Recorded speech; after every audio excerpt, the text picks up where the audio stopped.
ವಿಷ್ಣು ಸಹಸ್ರನಾಮದ ಅರ್ಥಚಿಂತನೆಯ ಇಂದಿನ ಪಾಠ ಪ್ರಾರಂಭ ಆಗ್ತಾ ಇದೆ.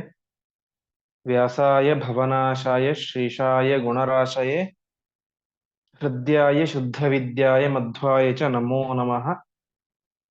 ವಿಶ್ವಂ ವಿಷ್ಣುರ್ವಷಟ್ಕಾರೋ ಭೂತಭವ್ಯ ಭುವತ್ಪ್ರಭುಃ ಭೂತಕೃತ್ ಭೂತಭೃದ್ಭಾವೋ ಭೂತಾತ್ಮ ಭೂತಭಾವನಃ. ಇಂದಿನ ಶ್ಲೋಕ 24ನೆಯ ಶ್ಲೋಕ. ಅಗ್ರಣೀ ಗ್ರಾಮಣೀ ಶ್ರೀಮಾನ್ ನ್ಯಾಯೋ ನೇತಾ ಸಮೀರಣಃ ಸಹಸ್ರಮೂರ್ಧಾ ವಿಶ್ವಾತ್ಮ ಸಹಸ್ರಾಕ್ಷಃ ಸಹಸ್ರಪಾತ್ ಎಂಬುದಾಗಿ. ಮೊದಲ ನಾಮ ಅಗ್ರಣೀಹಿ ಎಂಬುದಾಗಿ. ಅಗ್ರಣೀಹಿ ಎಂಬುವಂತ ಶಬ್ದಕ್ಕೆ ಪ್ರಧಾನ ಅರ್ಥ ಮುಂದಾಳು ಅಂತ. ಅಂದ್ರೆ ಒಂದು ಗುಂಪು ಇದ್ರೆ ಆ ಗುಂಪಿಗೆ ಮುಂದೆ ನಿಂತು ಆ ಗುಂಪನ್ನು ನಡೆಸುವವನು, ಎಲ್ಲವನ್ನು ಕೂಡ ನಡೆಸುವವನು ಶಬ್ದಕ್ಕೆ ಅರ್ಥ ಮುಂದೆ ಇರುವವನು ಅಂತ. ಪರಮಾತ್ಮನಿಗೆ ಯಾಕೆ ಅಗ್ರಣೀಹಿ ಅಂತ ಹೆಸರು ಅಂತ ಹೇಳಿದ್ರೆ, ಪರಮಾತ್ಮ ಎಲ್ಲ ಭಕ್ತರನ್ನು ಕೂಡ, ಪರಮಾತ್ಮ ತನ್ನ ಭಕ್ತರನ್ನು ಅಗ್ರಸ್ಥಾನಕ್ಕೆ ಅಂದ್ರೆ ಮೋಕ್ಷಕ್ಕೆ ನಯತಿ ಕರೆದುಕೊಂಡು ಹೋಗ್ತಾನೆ. ತಾನು ಮುಂದೆ ನಿಂತು ತನ್ನ ಭಕ್ತರನ್ನು ಆ ಮೋಕ್ಷಕ್ಕೆ ಕರೆದುಕೊಂಡು ಹೋಗ್ತಾನೆ. ಆದ್ದರಿಂದಾಗಿ ಪರಮಾತ್ಮನಿಗೆ ಅಗ್ರಣೀಹಿ, ತನ್ನ ಭಕ್ತರನ್ನು ಮೋಕ್ಷಕ್ಕೆ ಮುಂದಕ್ಕೆ ಕರೆದುಕೊಂಡು ಹೋಗುವಂತಹ ವ್ಯಕ್ತಿ ಎಂಬುದಾಗಿ ಹೆಸರು. ಇನ್ನೊಂದು ರೀತಿಯಾದಂತಹ ಅರ್ಥ, ಆ ಭಕ್ತರೆಲ್ಲರೂ ಕೂಡ ಪರಮಾತ್ಮನನ್ನು ಅಗ್ರಸ್ಥಾನದಲ್ಲಿ ಪೂಜೆ ಮಾಡ್ತಾರೆ. ಅಂದರೆ ಸರ್ವೋತ್ತಮ ಅಂತ ಪೂಜೆ ಮಾಡ್ತಾರೆ. ಅಗ್ರ ಅಂತ ಹೇಳಿದ್ರೆ ಮೇಲೆ ಇರುವುದು ಅಂತ. ಪರಮಾತ್ಮನನ್ನು ಆ ಎಲ್ಲ ಭಕ್ತರು ಕೂಡ ಅಗ್ರ ಅಂದ್ರೆ ಸರ್ವೋತ್ತಮ ಎಂಬುದಾಗಿ ಪೂಜೆ ಮಾಡುತ್ತಾರೆ. ಆದ್ದರಿಂದಾಗಿ ಪರಮಾತ್ಮನಿಗೆ ಅಗ್ರಣೀಹಿ ಎಂಬುದಾಗಿ ಹೆಸರು. ಇನ್ನು ಪರಮಾತ್ಮ ಇಡೀ ಜಗತ್ತಿನ ನೇತಾರನಾಗಿದ್ದಾನೆ, ಮುಂದಾಳುವಾಗಿದ್ದಾನೆ. ಆದ್ದರಿಂದಾಗಿ ಪರಮಾತ್ಮನಿಗೆ ಅಗ್ರಣೀಹಿ ಎಂಬುದಾಗಿ ಹೆಸರು. ಇನ್ನೊಂದು ರೀತಿಯಾದಂತಹ ಅರ್ಥ, ಜಗತ್ತಿನಲ್ಲಿ ಅನೇಕ ಜನ ಮುಂದಾಳುಗಳು, ಆ ಗುಂಪಿಗೆ ನಾಯಕರು ಅಂತ ಇರ್ತಾರೆ. ಆ ಎಲ್ಲರಲ್ಲೂ ಕೂಡ ಪರಮಾತ್ಮ ಅಂತರ್ಯಾಮಿಯಾಗಿ ಇರುತ್ತಾನೆ. ಆದ್ದರಿಂದಾಗಿ ಪರಮಾತ್ಮನಿಗೆ ಅಗ್ರಣೀಹಿ ಎಂಬುದಾಗಿ ಹೆಸರು. ಪರಮಾತ್ಮ ತನ್ನ ಭಕ್ತರನ್ನು ಅಗ್ರಸ್ಥಾನಕ್ಕೆ ಮೋಕ್ಷಕ್ಕೆ ಕರೆದುಕೊಂಡು ಹೋಗ್ತಾನೆ. ಆದ್ದರಿಂದಾಗಿ ಪರಮಾತ್ಮನಿಗೆ ಅಗ್ರಣೀಹಿ ಎಂಬುದಾಗಿ ಹೆಸರು. ಇನ್ನೊಂದು ರೀತಿಯಾದಂತಹ ಅರ್ಥ, ಪರಮಾತ್ಮ ತಾನು ತನ್ನ ಭಕ್ತರು ಪರಮಾತ್ಮನನ್ನು ಅಗ್ರಸ್ಥಾನದಲ್ಲಿ ಸರ್ವೋತ್ತಮ ಎಂಬುದಾಗಿ ಆ ಪರಮಾತ್ಮನನ್ನು ಪೂಜೆ ಮಾಡುತ್ತಾರೆ. ಆದ್ದರಿಂದಾಗಿ ಪರಮಾತ್ಮನಿಗೆ ಅಗ್ರಣೀಹಿ ಎಂಬುದಾಗಿ ಹೆಸರು. ಇನ್ನು ಪರಮಾತ್ಮ ಇಡೀ ಜಗತ್ತಿಗೆ ಮುಖ್ಯ ನೇತಾರ, ಮುಖ್ಯ ಮುಂದಾಳು ಆಗಿದ್ದಾನೆ. ಆದ್ದರಿಂದಾಗಿ ಪರಮಾತ್ಮನಿಗೆ ಅಗ್ರಣೀಹಿ ಎಂಬುದಾಗಿ ಹೆಸರು.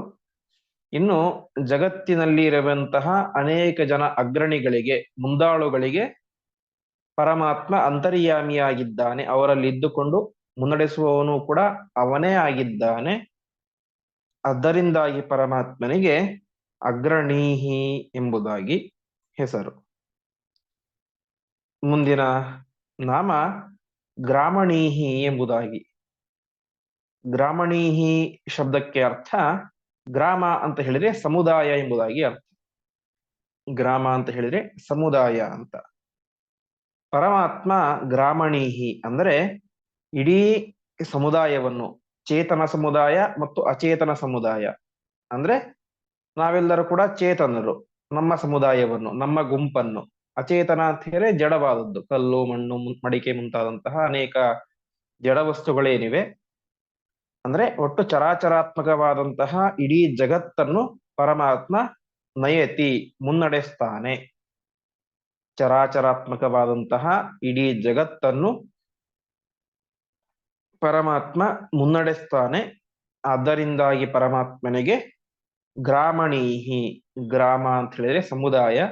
ಈ ಚೇತನ ಮತ್ತು ಅಚೇತನರ ಸಮುದಾಯವನ್ನು, ಚರಾಚರಾತ್ಮಕವಾದಂತಹ ಈ ಸಮುದಾಯವನ್ನು, ಗ್ರಾಮವನ್ನು ಪರಮಾತ್ಮ ಮುನ್ನಡೆಸ್ತಾನೆ.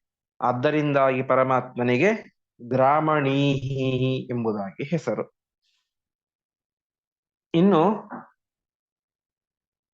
ಯಾರು ಪರಮಾತ್ಮನನ್ನು ಈ ರೀತಿಯಾಗಿ ಉಪಾಸನೆ ಮಾಡ್ತಾರೋ ಅವರಿಗೆ ಪರಮಾತ್ಮ ಗುಣಗ್ರಾಮಂ ನಯತಿ, ಅಂದ್ರೆ ಅವರಿಗೆ ಅನೇಕ ವಿಧವಾದಂತಹ ಒಳ್ಳೆಯ ಸದ್ಗುಣಗಳನ್ನು ಪರಮಾತ್ಮ ಕೊಡ್ತಾನೆ. ಪರಮಾತ್ಮನನ್ನು ಉಪಾಸನೆಯನ್ನು ಮಾಡುವಂಥವರಿಗೆ ಪರಮಾತ್ಮ ಗ್ರಾಮಂ ನಯತಿ, ಗುಣಗಳ ಸಮುದಾಯವನ್ನು, ಗುಣಗಳ ಗ್ರಾಮವನ್ನು ಪರಮಾತ್ಮ ತಂದುಕೊಡುತ್ತಾನೆ. ಆದ್ದರಿಂದಾಗಿ ಪರಮಾತ್ಮನಿಗೆ ಗ್ರಾಮಣೀಹಿ ಎಂಬುದಾಗಿ ಹೆಸರು.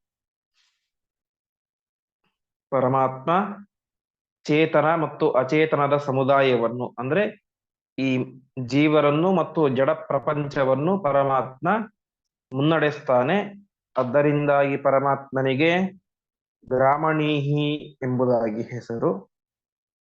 ಇನ್ನು ಪರಮಾತ್ಮ ಗುಣಗ್ರಾಮಂ, ಪರಮಾತ್ಮನನ್ನು ವಿಶೇಷವಾಗಿ ಉಪಾಸನೆಯನ್ನು ಮಾಡುವವರಿಗೆ ಗುಣಗ್ರಾಮಂ ಅಂದ್ರೆ ಅನೇಕ ಗುಣಗಳನ್ನು, ಸದ್ಗುಣಗಳನ್ನು ತಂದುಕೊಡುತ್ತಾನೆ. ಆದ್ದರಿಂದಾಗಿ ಪರಮಾತ್ಮನಿಗೆ ಗ್ರಾಮಣೀಹಿ ಎಂಬುದಾಗಿ ಹೆಸರು. ಮುಂದಿನ ನಾಮ ಶ್ರೀಮಾನ್ ಎಂಬುದಾಗಿ. ಈ ಶ್ರೀಮಾನ್ ಎಂಬುವಂತಹ ನಾಮ ಮೂರನೇ ಬಾರಿ ಈಗ ಬರ್ತಾ ಇದೆ, ಮತ್ತೆ ಇನ್ನೊಂದು ಬಾರಿ ಬರುತ್ತೆ. ಇಲ್ಲಿ ಈ ಶ್ರೀಮಾನ್ ಎಂಬುವಂತಹ ಶಬ್ದಕ್ಕೆ ಅರ್ಥ, ಶ್ರೀ ಅಂತ ಹೇಳಿದ್ರೆ ಸಂಪತ್ತು, ಅತಿ ದೊಡ್ಡದಾದಂತಹ ಶ್ರೇಷ್ಠವಾದಂತಹ ಸಂಪತ್ತು ಯಾವುದು ಅಂತ ಹೇಳಿದ್ರೆ ಅದು ಜ್ಞಾನ ಎಂಬಂತಹ ಸಂಪತ್ತು. ಆ ಜ್ಞಾನದ ಸಂಪತ್ತಿಗೆ ಪರಮಾತ್ಮ ಒಡೆಯನಾಗಿದ್ದಾನೆ. ಜ್ಞಾನವೆಂಬಂತಹ ಸಂಪತ್ತಿಗೆ ಪರಮಾತ್ಮ ಒಡೆಯನಾಗಿದ್ದಾನೆ. ಆದ್ದರಿಂದಾಗಿ ಪರಮಾತ್ಮನಿಗೆ ಶ್ರೀಮಾನ್ ಎಂಬುದಾಗಿ ಹೆಸರು. ಇನ್ನು ಶ್ರೀಮಾನ್ ಅಂತ ಹೇಳಿದ್ರೆ ಶ್ರೀಮಂತ ಅಂತ ಪ್ರಧಾನ ಅರ್ಥ. ಪರಮಾತ್ಮ ಜಗತ್ತಿನ ಅತಿ ದೊಡ್ಡ ಶ್ರೀಮಂತ. ಯಾಕೆ? ಇಡೀ ಜಗತ್ತೆಲ್ಲವೂ ಅವನದ್ದೇ. ಇನ್ನು ಸಂಪತ್ತಿಗೆ ಅಭಿಮಾನಿ ದೇವತೆಯಾದಂತಹ ಲಕ್ಷ್ಮೀದೇವಿ ಸಾಕ್ಷಾತ್ ಅವನ ಹೆಂಡತಿಯಾಗಿದ್ದಾಳೆ. ಆದ್ದರಿಂದಾಗಿ ಪರಮಾತ್ಮ ಶ್ರೀಮಾನ್, ಜಗತ್ತಿನ ಅತಿ ದೊಡ್ಡ ಶ್ರೀಮಂತ ಅಂತ. ಇನ್ನೊಂದು ರೀತಿಯಾದಂತಹ ಅರ್ಥ, ಶ್ರೀ ಅಂತ ಹೇಳಿದ್ರೆ ಕಾಂತಿ ಅಂತ. ಪರಮಾತ್ಮ ವಿಶಿಷ್ಟವಾದಂತಹ ಕಾಂತಿ ಉಳ್ಳವನಾಗಿದ್ದಾನೆ. ಆದ್ದರಿಂದಾಗಿ ಪರಮಾತ್ಮನಿಗೆ ಶ್ರೀಮಾನ್ ಎಂಬುದಾಗಿ ಹೆಸರು. ಪರಮಾತ್ಮ ಶ್ರೀಮಾನ್ ಯಾಕೆ? ದೊಡ್ಡ ಸಂಪತ್ತಾದಂತಹ, ಶ್ರೇಷ್ಠ ಸಂಪತ್ತಾದಂತಹ ಜ್ಞಾನಕ್ಕೆ ಒಡೆಯನಾಗಿದ್ದಾನೆ ಪರಮಾತ್ಮ. ಅದರಿಂದಾಗಿ ಪರಮಾತ್ಮನಿಗೆ ಶ್ರೀಮಾನ್ ಎಂಬುದಾಗಿ ಹೆಸರು. ಅದೇ ರೀತಿಯಾಗಿ ಪರಮಾತ್ಮ ಜಗತ್ತಿನ ಅತಿ ದೊಡ್ಡ ಶ್ರೀಮಂತ. ಆದ್ದರಿಂದಾಗಿ ಪರಮಾತ್ಮನಿಗೆ ಶ್ರೀಮಾನ್ ಎಂಬುದಾಗಿ ಹೆಸರು. ಇನ್ನು ಪರಮಾತ್ಮ ವಿಶೇಷವಾಗಿ ಕಾಂತಿ ಉಳ್ಳವನಾಗಿದ್ದಾನೆ. ಶ್ರೀ ಶಬ್ದಕ್ಕೆ ಕಾಂತಿ ಎಂಬುದಾಗಿ ಹೆಸರು. ಕಾಂತಿ ಯಾರಿಗಿರುತ್ತೋ ಅವನು ಶ್ರೀಮಾನ್. ಪರಮಾತ್ಮನಲ್ಲಿ ವಿಶಿಷ್ಟವಾದಂತಹ ಆ ತೇಜಸ್ಸು, ಕಾಂತಿ ಎಂಬುದು ಇದೆ. ಆದ್ದರಿಂದಾಗಿ ಪರಮಾತ್ಮನಿಗೆ ಶ್ರೀಮಾನ್ ಎಂಬುದಾಗಿ ಹೆಸರು. ಮುಂದಿನ ನಾಮ ನ್ಯಾಯ ಎಂಬುದಾಗಿ. ನ್ಯಾಯ ಶಬ್ದಕ್ಕೆ ಲಾಭ ಎಂಬುದಾಗಿ ಒಂದು ಅರ್ಥ ಇದೆ. ಹಾಗೆ ಪರಮಾತ್ಮನಿಗೆ ಯಾಕೆ ನ್ಯಾಯ ಅಂತ ಹೆಸರು ಅಂದ್ರೆ, ಪರಮಾತ್ಮ ತನ್ನ ಭಕ್ತರಿಗೆ ದೊಡ್ಡ ಲಾಭದಂತೆ ಇದ್ದಾನೆ. ಪರಮಾತ್ಮನನ್ನು ಯಾರು ಉಪಾಸನೆ ಮಾಡ್ತಾರೋ ಅವರಿಗೆ ಬೇಡಿದಂತಹ ಪ್ರತಿಯೊಂದು ಇಷ್ಟಾರ್ಥಗಳು ಕೂಡ ಲಾಭವಾಗುತ್ತವೆ, ದೊರೆಯುತ್ತವೆ. ಅದು ಹೇಗೆ? ನಿರಂತರವಾಗಿ ಪರಮಾತ್ಮನನ್ನು ಉಪಾಸನೆ ಮಾಡುವವರಿಗೆ ನಿರಂತರ ಅವರು ಬಯಸಿದಂತಹ ಲಾಭಗಳು ಸಿಗುತ್ತವೆ, ಅಭೀಷ್ಟಗಳು ಸಿಗುತ್ತವೆ. ಆದ್ದರಿಂದಾಗಿ ಪರಮಾತ್ಮನಿಗೆ ನ್ಯಾಯ, ನಿರಂತರವಾಗಿ ಭಕ್ತರಿಗೆ ಲಾಭವನ್ನು ತಂದುಕೊಡುವವನು ಎಂಬುದಾಗಿ ಅರ್ಥ.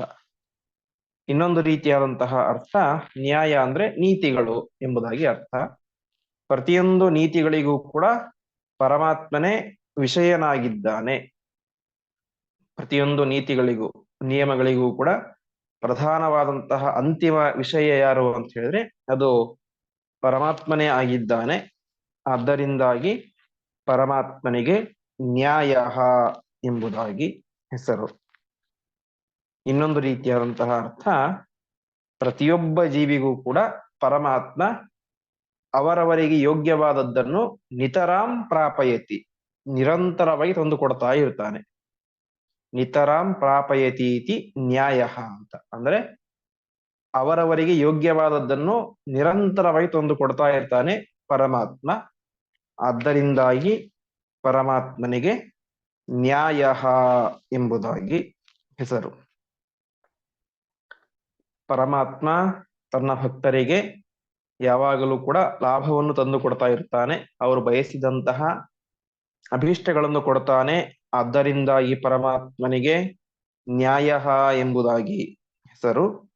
ಇನ್ನು ಜಗತ್ತಿನಲ್ಲಿರುವಂತಹ ಪ್ರತಿಯೊಂದು ನೀತಿಗಳಿಗೆ ಪರಮಾತ್ಮನೇ ವಿಷಯ. ಆದ್ದರಿಂದಾಗಿ ಪರಮಾತ್ಮನಿಗೆ ನ್ಯಾಯ ಎಂಬುದಾಗಿ ಹೆಸರು. ಇನ್ನು ಪ್ರತಿಯೊಬ್ಬ ಜೀವಿಗಳಿಗೂ ಕೂಡ ಅವರವರಿಗೆ ಯೋಗ್ಯವಾದದ್ದನ್ನು ನಿರಂತರವಾಗಿ ಪರಮಾತ್ಮ ತಂದು ಕೊಡುತ್ತಾನೆ. ಆದ್ದರಿಂದಾಗಿ ಪರಮಾತ್ಮನಿಗೆ ನ್ಯಾಯ ಎಂಬುದಾಗಿ ಹೆಸರು. ಮುಂದಿನ ನಾಮ ನೇತ ಅಂತ.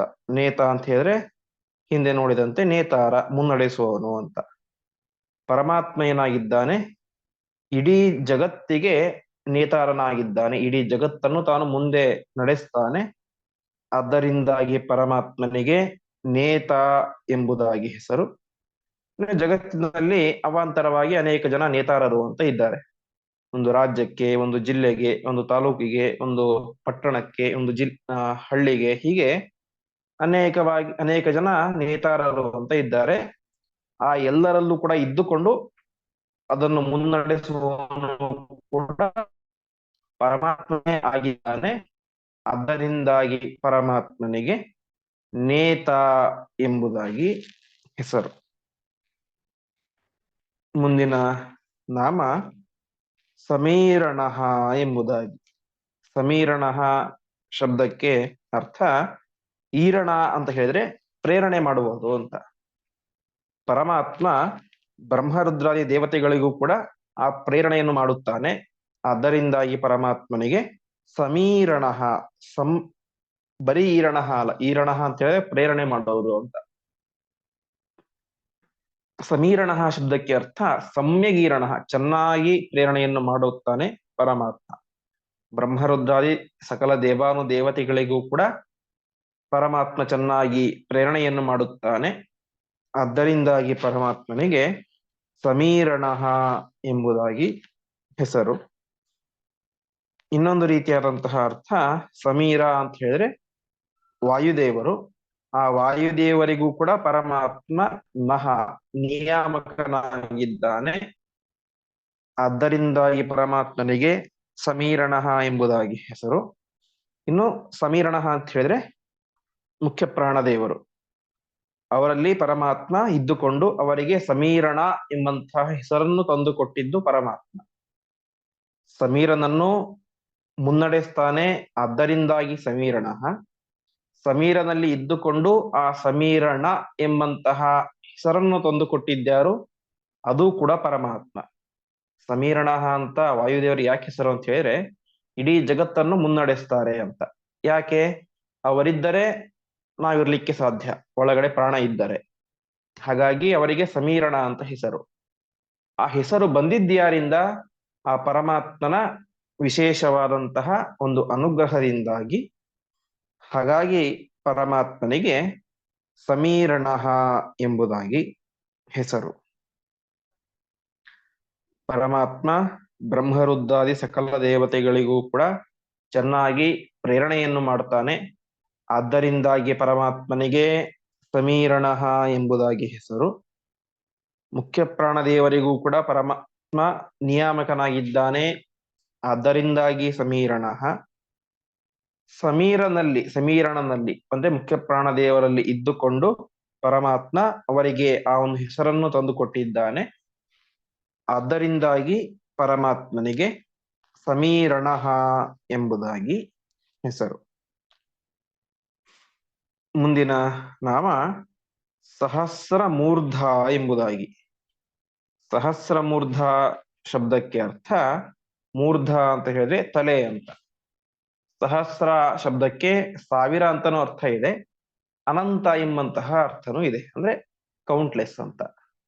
ಪರಮಾತ್ಮ ಅವನಿಗೆ ಅನಂತ ತಲೆಗಳಿವೆ, ಆದ್ದರಿಂದಾಗಿ ಪರಮಾತ್ಮನಿಗೆ ಸಹಸ್ರ ಮೂರ್ಧ, ಅನಂತ ತಲೆಗಳುಳ್ಳವನು ಎಂಬುದಾಗಿ ಅರ್ಥ. ಇನ್ನು ಅನಂತ ಅಂತ ಹೇಳಿದ್ರೆ ಶೇಷ, ಪರಮಾತ್ಮನನ್ನು ಹೊತ್ತಂತಹ ಶೇಷದೇವರು, ಅವರಿಗೆ 1000 ತಲೆಗಳು. ಆ ಅನಂತನಿಗೆ 1000 ತಲೆಗಳು, ಶೇಷದೇವರಿಗೆ 1000 ತಲೆಗಳು ಬಂದಿದ್ಯಾರಿಂದ? ಈ ಪರಮಾತ್ಮನ ಅನುಗ್ರಹದಿಂದ. ಶೇಷದೇವರು ಸಹಸ್ರ ಮೂರ್ಧ, 1000 ತಲೆಗಳುಳ್ಳವರು. ಅದು ಯಾರ ಅನುಗ್ರಹದಿಂದ? ಈ ಪರಮಾತ್ಮನ ಅನುಗ್ರಹದಿಂದಾಗಿ. ಹಾಗಾಗಿ ಪರಮಾತ್ಮನಿಗೆ ಸಹಸ್ರ ಮೂರ್ಧ ಎಂಬುದಾಗಿ ಹೆಸರು. ಸ್ವಯಂ ಪರಮಾತ್ಮನಿಗೆ ಅನಂತ ತಲೆಗಳಿವೆ, ಆದ್ದರಿಂದಾಗಿ ಪರಮಾತ್ಮ ಸಹಸ್ರ ಮೂರ್ಧ. ಶೇಷದೇವರಿಗೆ 1000 ತಲೆಗಳನ್ನು ಅನುಗ್ರಹ ಮಾಡಿದವನು ಪರಮಾತ್ಮ, ಆದ್ದರಿಂದಾಗಿ ಪರಮಾತ್ಮನಿಗೆ ಸಹಸ್ರ ಮೂರ್ಧ ಎಂಬುದಾಗಿ ಹೆಸರು. ಮುಂದಿನ ನಾಮ ವಿಶ್ವಾತ್ಮ ಎಂಬುದಾಗಿ. ವಿಶ್ವ ಶಬ್ದಕ್ಕೆ ಅರ್ಥ ಪೂರ್ಣ ಎಂಬಂತಹ ಅರ್ಥ ಇದೆ. ಪರಮಾತ್ಮ ಅವನು ಪೂರ್ಣನಾದಂತಹ ಆತ್ಮ ಅಂತ. ಅವನಲ್ಲಿ ಯಾವುದೇ ರೀತಿಯಾದಂತಹ ಕುಂದು ಕೊರತೆಗಳು ಎಂಬುದು ಇಲ್ಲ. ಹಾಗಾಗಿ ಪರಮಾತ್ಮನಿಗೆ ವಿಶ್ವಾತ್ಮ, ಪೂರ್ಣನಾದಂತಹ ಆತ್ಮ ಎಂಬುದಾಗಿ ಹೆಸರು. ಇದು ಒಂದು ರೀತಿಯಾದಂತಹ ಅರ್ಥ. ಇನ್ನೊಂದು ರೀತಿಯಾದಂತಹ ಅರ್ಥ, ಪರಮಾತ್ಮ ವಿಶ್ವಸ್ಮಿನ್ ತತಃ ಅಂತ, ಅಂದ್ರೆ ಇಡೀ ಜಗತ್ತಿನಲ್ಲಿ ಎಲ್ಲ ಕಡೆ ವ್ಯಾಪ್ತನಾಗಿದ್ದಾನೆ, ಆದ್ದರಿಂದಾಗಿ ಪರಮಾತ್ಮನಿಗೆ ವಿಶ್ವಾತ್ಮ ಎಂಬುದಾಗಿ ಹೆಸರು. ಇನ್ನು ವಿಶ್ವ ಅಂತ ಹೇಳಿದ್ರೆ ವಾಯುದೇವರಿಗೆ ಹೆಸರಿದೆ. ಆ ವಾಯುದೇವರಲ್ಲಿ ಪರಮಾತ್ಮ ಅಂತರ್ಯಾಮಿಯಾಗಿದ್ದಾನೆ, ಆದ್ದರಿಂದಾಗಿ ಪರಮಾತ್ಮನಿಗೆ ವಿಶ್ವಾತ್ಮ ಎಂಬುದಾಗಿ ಹೆಸರು. ಇನ್ನು ವಿಶ್ವೇಶಾಂಚ ಆತ್ಮ, ಕೇವಲ ವಾಯುದೇವರಿಗೆ ಮಾತ್ರ ಅಲ್ಲ, ಪ್ರತಿಯೊಬ್ಬರಿಗೂ ಕೂಡ ಪರಮಾತ್ಮ ಅಂತರ್ಯಾಮಿಯಾಗಿ ಇದ್ದಾನೆ, ಆದ್ದರಿಂದಾಗಿ ಪರಮಾತ್ಮನಿಗೆ ವಿಶ್ವಾತ್ಮ ಎಂಬುದಾಗಿ ಹೆಸರು. ಪರಮಾತ್ಮ ವಿಶ್ವ ಅಂದ್ರೆ ಪೂರ್ಣನಾದಂತಹ ಆತ್ಮ, ಅವನಲ್ಲಿ ಯಾವುದೇ ರೀತಿಯಾದಂತಹ ಕುಂದು ಕೊರತೆಗಳು ಇಲ್ಲ, ಆದ್ದರಿಂದಾಗಿ ಪರಮಾತ್ಮನಿಗೆ ವಿಶ್ವಾತ್ಮ ಎಂಬುದಾಗಿ ಹೆಸರು. ಇನ್ನು ಪರಮಾತ್ಮ ವಿಶ್ವಸ್ಮಿನ್ ತತಃ, ಜಗತ್ತಿನಲ್ಲಿ ಎಲ್ಲಾ ಕಡೆ ವ್ಯಾಪ್ತನಾಗಿದ್ದಾನೆ, ಆದ್ದರಿಂದಾಗಿ ಪರಮಾತ್ಮನಿಗೆ ವಿಶ್ವಾತ್ಮ ಎಂಬುದಾಗಿ ಹೆಸರು. ಮತ್ತೆ ವಿಶ್ವ ಅಂತ ಹೇಳಿದ್ರೆ ವಾಯುದೇವರು, ಆ ವಾಯುದೇವರಲ್ಲಿ ಪರಮಾತ್ಮ ಅಂತರ್ಯಾಮಿಯಾಗಿ ಇದ್ದಾನೆ, ಆದ್ದರಿಂದಾಗಿ ವಿಶ್ವಾತ್ಮ. ವಿಶ್ವೇಶಾಂಚ ಆತ್ಮ, ಜಗತ್ತಿನಲ್ಲಿರುವಂತಹ ಪ್ರತಿಯೊಬ್ಬ ಜೀವಿಗಳಿಗೂ ಕೂಡ ಪರಮಾತ್ಮ ಅಂತರ್ಯಾಮಿಯಾಗಿದ್ದಾನೆ. ಆ ಜೀವಿ ಮನುಷ್ಯನಾಗಿಯೇ ಹುಟ್ಟಲಿ, ಆನೆಯಾಗಿಯೇ ಹುಟ್ಟಲಿ, ಅಥವಾ ಒಂದು ಸಣ್ಣ ಸೊಳ್ಳೆಯಾಗಿಯೇ ಹುಟ್ಟಲಿ, ಪ್ರತಿಯೊಂದರಲ್ಲಿಯೂ ಕೂಡ ಆ ಪರಮಾತ್ಮ ಅಂತರ್ಯಾಮಿಯಾಗಿ ಇರುತ್ತಾನೆ, ಆದ್ದರಿಂದಾಗಿ ಪರಮಾತ್ಮನಿಗೆ ವಿಶ್ವಾತ್ಮ ಎಂಬುದಾಗಿ ಹೆಸರು. ಮುಂದಿನ ನಾಮ ಸಹಸ್ರಾಕ್ಷ ಅಂತ.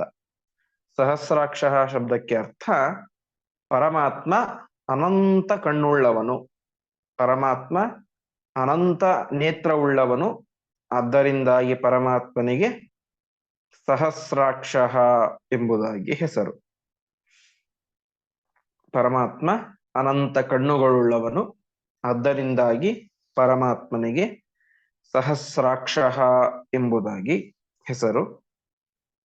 ಮುಂದಿನ ನಾಮ ಸಹಸ್ರ ಪಾತ್ ಅಂತ. ಪಾತ್ ಅಂತ ಹೇಳಿದ್ರೆ ಪಾದ ಉಳ್ಳವನು ಅಂತ. ಪರಮಾತ್ಮ ಅನಂತ ಪಾದಗಳುಳ್ಳವನು, ಅನಂತ ಕಾಲುಗಳುಳ್ಳವನು, ಆದ್ದರಿಂದಾಗಿ ಪರಮಾತ್ಮನಿಗೆ ಸಹಸ್ರಪಾತ್ ಎಂಬುದಾಗಿ ಹೆಸರು. ಇನ್ನೊಂದು ರೀತಿಯಾದಂತಹ ಅರ್ಥ, ಪಾದ ಅಂತ ಹೇಳಿದ್ರೆ ಅವತಾರ, ಸ್ವರೂಪ ಅಂತ. ನಾವು ಹೇಳ್ತೇವೆ ಶ್ರೀಪಾದರು ಬಂದರು ಅಂತ. ಅಂದ್ರೆ ಪಾದ ಅಂತ ಹೇಳಿ ಕೇವಲ ಪಾದ ಅಂತ ಅರ್ಥ ಅಲ್ಲ, ಅಲ್ಲಿ ಸಾಕ್ಷಾತ್ ಸ್ವಾಮಿಗಳೇ ಬಂದಿದ್ದಾರೆ ಅಂತ. ಹಾಗೆ ಪಾದ ಶಬ್ದಕ್ಕೆ ಸ್ವರೂಪ ಎಂಬುದಾಗಿ ಅರ್ಥ ಇದೆ. ಹಿರಿಯರನ್ನು ನಾವು ಪಾದ ಶಬ್ದೇನ ಭಣ್ಯತೆ ಅಂತ ಮಹಾತ್ಮಾನಂ ಸ್ವರೂಪಂತು ಪಾದ ಶಬ್ದೇನ ಭಣ್ಯತೆ ಎಂಬುದಾಗಿ ಹೇಳ್ತಾರೆ. ನಾವು ಮಹಾತ್ಮರನ್ನು ಹೆಸರಿಟ್ಟು ಕರಿಬಾರ್ದು ಅಂತೆ, ಶ್ರೀಪಾದರು ಆ ರೀತಿಯಾಗಿ ಕರಿಬೇಕು ಅಂತ ಹೇಳ್ತಾರೆ. ಹಾಗೆ ಪಾದ ಅಂತ ಹೇಳಿದ್ರೆ ಸ್ವರೂಪ ಅಂತ. ಪರಮಾತ್ಮ ಸಹಸ್ರಾಕ್ಷ, ಪರಮಾತ್ಮನ ಅನಂತ ಸ್ವರೂಪಗಳು ಅಂದ್ರೆ ಅನಂತ ಅವತಾರಗಳನ್ನು ಪರಮಾತ್ಮ ಮಾಡಿದ್ದಾನೆ. ಆದ್ದರಿಂದಾಗಿ ಪರಮಾತ್ಮನಿಗೆ ಸಹಸ್ರಪಾತ್ ಎಂಬುದಾಗಿ ಹೆಸರು. ಒಂದೊಂದು ಅನಂತ ಜೀವಿಗಳಲ್ಲಿ ಒಂದೊಂದು ರೂಪದಿಂದಾಗಿ ಬಿಂಬರೂಪಿಯಾಗಿ ಇದ್ದಾನೆ.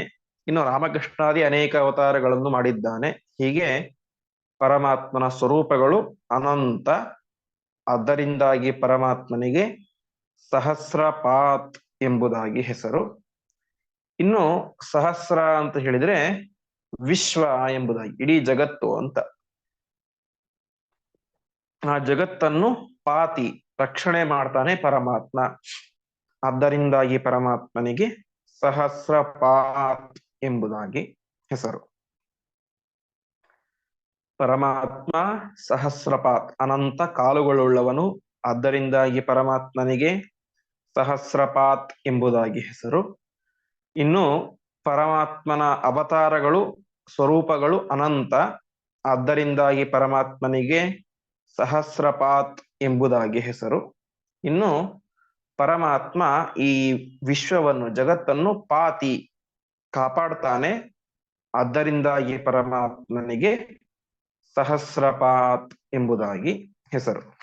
ಹೀಗೆ ಅಗ್ರಣೀಹಿ ಗ್ರಾಮಣೀಹಿ ಶ್ರೀಮಾನ್ ನ್ಯಾಯೋ ನೇತ ಸಮೀರಣ ಸಹಸ್ರಮೂರ್ಧ ವಿಶ್ವಾತ್ಮ ಸಹಸ್ರಾಕ್ಷ ಸಹಸ್ರಪಾತ್ ಎಂಬುದಾಗಿ ಒಟ್ಟು 10 ನಾಮಗಳ ಚಿಂತನೆ ಎಂಬುದು ಈ ಶ್ಲೋಕದಲ್ಲಿ ನಡೆದಿದೆ.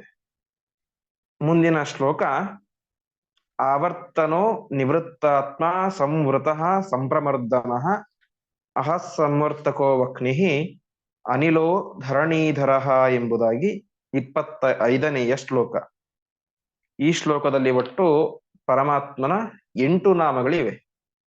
ಆವರ್ತನಃ ನಿವೃತ್ತಾತ್ಮ ಸಂವೃತಃ ಸಂಪ್ರಮರ್ದನಃ ಅಹಸ್ಸಂವರ್ತಕಃ ವಕ್ನಿಃ ಅನಿಲಃ ಧರಣೀಧರಃ ಎಂಬುದಾಗಿ 8 ನಾಮಗಳಿವೆ. ಅದರಲ್ಲಿ ಇವತ್ತು 4 ನಾಮಗಳ ಚಿಂತನೆಯನ್ನು ಮಾಡೋಣ. ಮೊದಲನೇ ನಾಮ ಆವರ್ತನ ಅಂತ. ಆವರ್ತನ ಅಂತ ಹೇಳಿ ಮತ್ತೆ ಮತ್ತೆ ಬರ್ತಾ ಇರೋದು, ಆವೃತ್ತಿ ಮಾಡೋದು ಅಂತ. ಪರಮಾತ್ಮನಿಗೆ ಯಾಕೆ ಆವರ್ತನ ಎಂಬುದಾಗಿ ಹೆಸರು ಅಂತ ಹೇಳಿದ್ರೆ, ನಮ್ಮನ್ನು ಜೀವರನ್ನು ಪರಮಾತ್ಮ ಮತ್ತೆ ಮತ್ತೆ ಈ ಸಂಸಾರದಲ್ಲಿ ತರ್ತಾ ಇರ್ತಾನೆ, ಆವೃತ್ತಿ ಮಾಡ್ತಾ ಇರ್ತಾನೆ. ಆದ್ದರಿಂದಾಗಿ ಪರಮಾತ್ಮನಿಗೆ ಆವರ್ತನ, ಜೀವರನ್ನು ಮತ್ತೆ ಮತ್ತೆ ಈ ಸಂಸಾರದಲ್ಲಿ ತರುತ್ತಿರುತ್ತಾನೆ ಪರಮಾತ್ಮ. ಆದ್ದರಿಂದಾಗಿ ಪರಮಾತ್ಮನಿಗೆ ಆವರ್ತನ ಎಂಬುದಾಗಿ ಹೆಸರು. ಇನ್ನೊಂದು ರೀತಿಯಾದಂತಹ ಅರ್ಥ ಆಸಮಂತಾತ್ ವರ್ತತೆ ಇತಿ ಆವರ್ತನ ಅಂತ. ಆಸಮಂತಾತ್ ಅಂತ ಹೇಳಿದ್ರೆ ಎಲ್ಲಾ ಕಡೆ ಅಂತ. ಪರಮಾತ್ಮ ಇಲ್ಲದಿರುವಂತಹ ಜಾಗ ಇಲ್ಲ, ಪರಮಾತ್ಮ ಎಲ್ಲ ಕಡೆ ಇದ್ದಾನೆ. ಆದ್ದರಿಂದಾಗಿ ಪರಮಾತ್ಮನಿಗೆ ಆವರ್ತನ ಎಂಬುದಾಗಿ ಹೆಸರು. ಇನ್ನೊಂದು ರೀತಿಯಾದಂತಹ ಅರ್ಥ, ಇವತ್ತು ನಮಗೆ ಒಂದು ದಿನ ಕಳೆಯಿತು ಅಂತ ಹೇಳಿದ್ರೆ ಯಾವ್ದ್ರಿಂದ ನೋಡ್ತೇವೆ ನಾವು? ಸೂರ್ಯ ಬಂದ, ಸೂರ್ಯ ಮುಳುಗಿದ, ಮತ್ತೆ ಚಂದ್ರ ಬಂದ, ಚಂದ್ರ ಮುಳುಗಿದ, ಅಂದ್ರೆ ಒಂದು ದಿನ ಮುಗೀತು, ಮತ್ತೆ ಪ್ರಾರಂಭ ಆಯಿತು ಅಂತ. ಅಂದ್ರೆ ಸೂರ್ಯ ಮತ್ತು ಚಂದ್ರರಲ್ಲಿ ಇದ್ದುಕೊಂಡು ಈ ದಿನಗಳ ಆವರ್ತನೆಯನ್ನು ಮಾಡ್ತಾನೆ. ಇವತ್ತು ಒಂದು ದಿನ ಮುಗೀತು, ಮತ್ತೆ ಇನ್ನೊಂದು ದಿನ ಬಂತು ಅಂತ ಹೇಳಿದ್ರೆ ಸೂರ್ಯ ಮುಳುಗಿದ ಮತ್ತೆ ಬಂದ, ಚಂದ್ರ ಮುಳುಗಿದ ಮತ್ತೆ ಬಂದ. ಹೀಗೆ ಸೂರ್ಯ ಮತ್ತು ಚಂದ್ರರನ್ನು ಆವರ್ತನೆ ಮಾಡುವ ಮೂಲಕ ಮುಳುಗಿಸುವುದು ಮತ್ತೆ ತರುವುದು, ಹೀಗೆ ಅವರಿಬ್ಬರ ಮೂಲಕ ಪರಮಾತ್ಮ ಏನ್ ಮಾಡ್ತಾನೆ, ಈ ಜಗತ್ತಿಗೆ ದಿನಗಳು ಎಂಬಂತೆ ವ್ಯವಸ್ಥೆಯನ್ನು ಮಾಡ್ತಾನೆ. ಆದ್ದರಿಂದಾಗಿ ಪರಮಾತ್ಮನಿಗೆ ಆವರ್ತನ ಎಂಬುದಾಗಿ ಹೆಸರು. ಸೂರ್ಯಚಂದ್ರರನ್ನು ಆವರ್ತನೆ ಮಾಡುತ್ತಾ ಈ ಜಗತ್ತಿನ ಕಾಲದ ವ್ಯವಸ್ಥೆಯನ್ನು ಪರಮಾತ್ಮ ಮಾಡ್ತಾನೆ. ಆದ್ದರಿಂದಾಗಿ ಪರಮಾತ್ಮನಿಗೆ ಆವರ್ತನಃ ಎಂಬುದಾಗಿ ಹೆಸರು.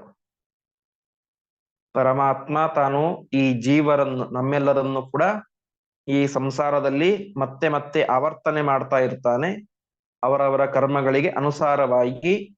ಆದ್ದರಿಂದಾಗಿ ಪರಮಾತ್ಮನಿಗೆ ಆವರ್ತನಃ ಎಂಬುದಾಗಿ ಹೆಸರು. ಇನ್ನು ಪರಮಾತ್ಮ ಆ ಸಮಂತಾತ್ ವರ್ತತೆ, ಅಂದ್ರೆ ಜಗತ್ ಎಲ್ಲ ಕಡೆ ಪರಮಾತ್ಮ ಇರುತ್ತಾನೆ. ಆದ್ದರಿಂದಾಗಿ ಪರಮಾತ್ಮನಿಗೆ ಆವರ್ತನಃ ಎಂಬುದಾಗಿ ಹೆಸರು. ಇನ್ನು ಪರಮಾತ್ಮ ತಾನು ಸೂರ್ಯ ಮತ್ತು ಚಂದ್ರರನ್ನು ಆವರ್ತನೆ ಮಾಡುವ ಮೂಲಕ ಕಾಲವನ್ನು ನಿಯಮನ ಮಾಡ್ತಾನೆ. ಆದ್ದರಿಂದಾಗಿ ಪರಮಾತ್ಮನಿಗೆ ಆವರ್ತನಃ ಎಂಬುದಾಗಿ ಹೆಸರು. ಮುಂದಿನ ನಾಮ ನಿವೃತ್ತ ಆತ್ಮ ಎಂಬುದಾಗಿ. ನಿವೃತ್ತ ಆತ್ಮ ಶಬ್ದಕ್ಕೆ ಅರ್ಥ ಪರಮಾತ್ಮನಿಗೆ ಯಾವುದರ ಸಂಘವೂ ಕೂಡ ಇಲ್ಲ. ನಿವೃತ್ತ ಆತ್ಮ, ಹೇಗೆ ನಿವೃತ್ತರು ಯಾವ ರೀತಿಯಾಗಿ ಯಾವುದೇ ರೀತಿಯಾದಂತಹ ಸಂಘ ಇಲ್ಲದೆ ಇರುವಂತೆ ಇರಬೇಕೋ, ಆ ರೀತಿಯಾಗಿ ಪರಮಾತ್ಮ ನಿವೃತ್ತ, ಯಾವುದನ್ನು ಕೂಡ ಲೇಪ ಇಟ್ಟುಕೊಳ್ಳದೆ, ಯಾವುದರ ಮೇಲೂ ಅಟ್ಯಾಚ್ಮೆಂಟ್ ಇಟ್ಟುಕೊಳ್ಳದೆ ನಿವೃತ್ತ ಆತ್ಮ ಆಗಿದ್ದಾನೆ. ಆದ್ದರಿಂದಾಗಿ ಪರಮಾತ್ಮನಿಗೆ ನಿವೃತ್ತ ಆತ್ಮ ಎಂಬುದಾಗಿ ಹೆಸರು. ಇನ್ನೊಂದು ರೀತಿಯಾದಂತಹ ಅರ್ಥ, ಈ ಪರಮಾತ್ಮನ ಅನುಗ್ರಹ ಇದ್ದರೆ ಆತ್ಮರು ಅಂದ್ರೆ ನಾವು ಕೂಡ ಈ ಸಂಸಾರದಿಂದಾಗಿ ನಿವೃತ್ತರಾಗಬಹುದು, ಅರ್ಥಾತ್ ಮೋಕ್ಷವನ್ನು ಪಡೆಯಬಹುದು ಅಂತ. ಪರಮಾತ್ಮನ ಅನುಗ್ರಹ ಇದ್ದರೆ ಆತ್ಮ, ನಾವೆಲ್ಲರೂ ಕೂಡ ನಿವೃತ್ತ ಅಂದ್ರೆ ಈ ಸಂಸಾರದಿಂದಾಗಿ ನಿವೃತ್ತರಾಗಬಹುದು, ಮೋಕ್ಷವನ್ನು ಪಡೆಯಬಹುದು. ಆದ್ದರಿಂದಾಗಿ ಪರಮಾತ್ಮನಿಗೆ ನಿವೃತ್ತಾತ್ಮ ಎಂಬುದಾಗಿ ಹೆಸರು. ಇನ್ನೊಂದು ರೀತಿ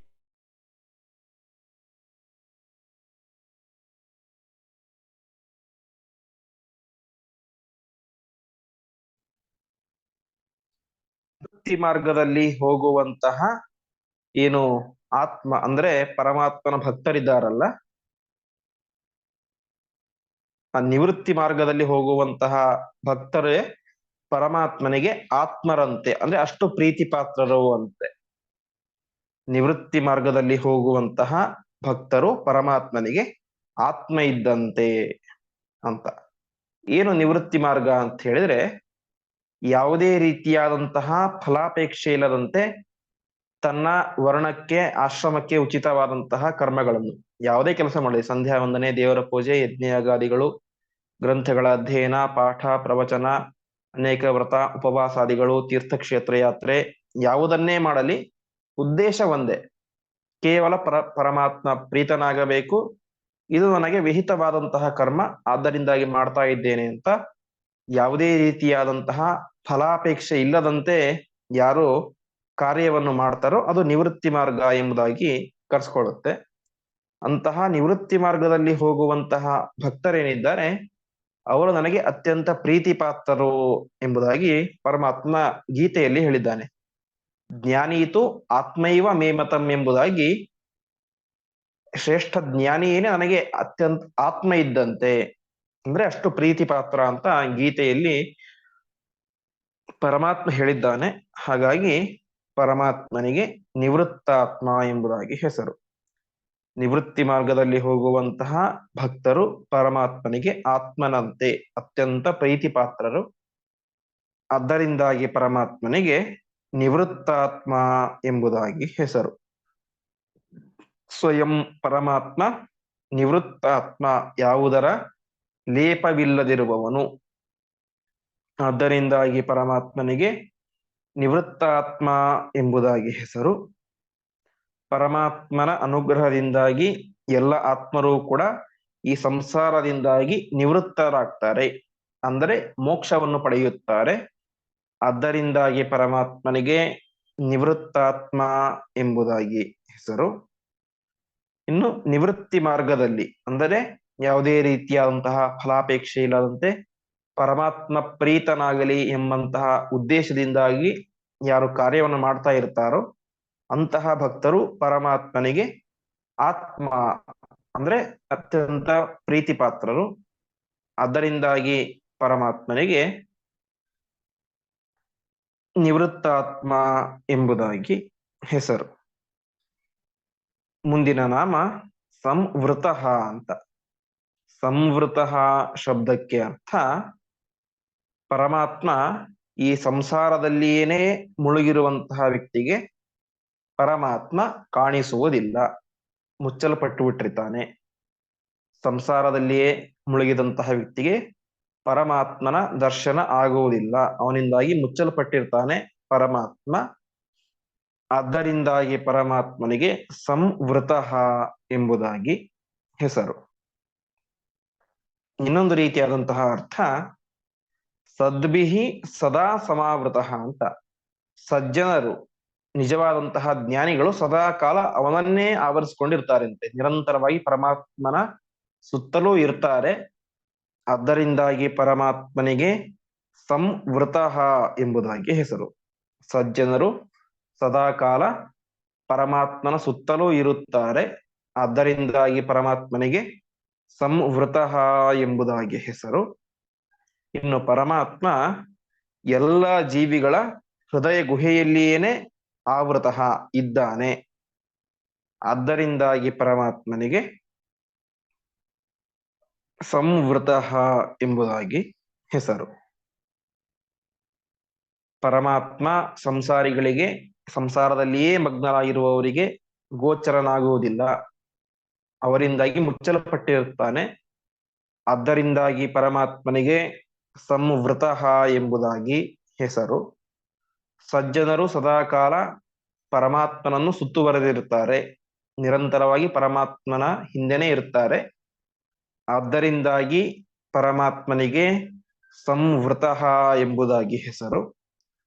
ಪರಮಾತ್ಮ ಪ್ರತಿಯೊಬ್ಬರ ಹೃದಯದಲ್ಲಿ ವಾಸವಾಗಿರ್ತಾನೆ. ಆದ್ದರಿಂದಾಗಿ ಪರಮಾತ್ಮನಿಗೆ ಸಂವೃತ ಎಂಬುದಾಗಿ ಹೆಸರು. ಮುಂದಿನ ನಾಮ ಸಂಪ್ರಮರ್ದನ ಅಂತ. ಅಂದರೆ ಪ್ರಳಯ ಕಾಲದಲ್ಲಿ ಇಡೀ ಜಗತ್ತನ್ನು ಪರಮಾತ್ಮ ಪ್ರಮರ್ದಯತಿ ಅಂದ್ರೆ ನಾಶ ಮಾಡುತ್ತಾನೆ. ಆದ್ದರಿಂದಾಗಿ ಪರಮಾತ್ಮನಿಗೆ ಸಂಪ್ರಮರ್ದನ ಎಂಬುದಾಗಿ ಹೆಸರು. ಪ್ರಳಯ ಕಾಲದಲ್ಲಿ ಸರ್ವವನ್ನು, ಇಡೀ ಜಗತ್ತನ್ನು ಪ್ರಮರ್ದಯತಿ ನಾಶ ಮಾಡುತ್ತಾನೆ. ಆದ್ದರಿಂದಾಗಿ ಪರಮಾತ್ಮನಿಗೆ ಸಂಪ್ರಮರ್ದನ ಎಂಬುದಾಗಿ ಹೆಸರು. ಇನ್ನು ಪರಮಾತ್ಮ ವಿಶೇಷವಾಗಿ ದುಷ್ಟರನ್ನು ನಾಶ ಮಾಡುತ್ತಾನೆ. ಪ್ರಳಯ ಕಾಲದಲ್ಲಿ ಎಲ್ಲರನ್ನೂ ಸಂಹಾರ ಮಾಡ್ತಾನೆ, ಮಧ್ಯದಲ್ಲಿ ದುಷ್ಟರನ್ನು ಸಂಹಾರ ಮಾಡ್ತಾನೆ.